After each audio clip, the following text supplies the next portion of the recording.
Megastar Shakib খানের হাত ধরে বাংলাদেশের পরিচালক রায়হান রাফি পরিচালনায় তুফান সিনেমায় আইটেম গান থাকতে পারে বলে ধারণা করা যাচ্ছে। আর তুফান সিনেমার শুটিং এর কাজ এখনো চলছে।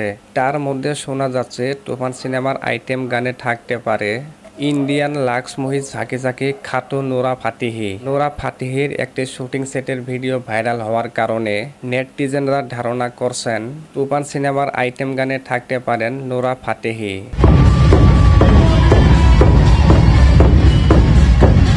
যেহেতু বিগ বাজেটের সিনেমা তুফান, ধারণা করা যায় শাকিব খানের গরম মাথা ঠান্ডা করতে একটি আইটেম গান থাকবে। সেটা আর সিনেমা প্রেমীদের না বোঝার বাকি নেই। যেমনই দেখা যায় পুষ্পা সিনেমার মধ্যে এই আইটেম গান করে সিনেমাটি আরও ভাইরাল হয়ে যায়।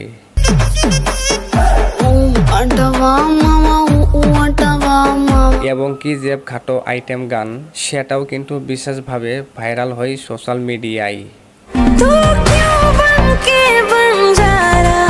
ঠিক তেমনই থাকতে পারে তুফান সিনেমায়। আর তাছাড়া পরিচালক রায়হান রাফি কিন্তু ছোটখাটো মাথা নিয়ে তুফান সিনেমার কাজ হাতে নেননি। প্রিয় বন্ধুরা, এখন আপনারাই বলেন তুফান সিনেমার মধ্যে নোরা ফাতেহির একটি আইটেম গান থাকলে কেমন হবে আপনাদের কাছে? জানিয়ে দিন এখনই কমেন্ট করে।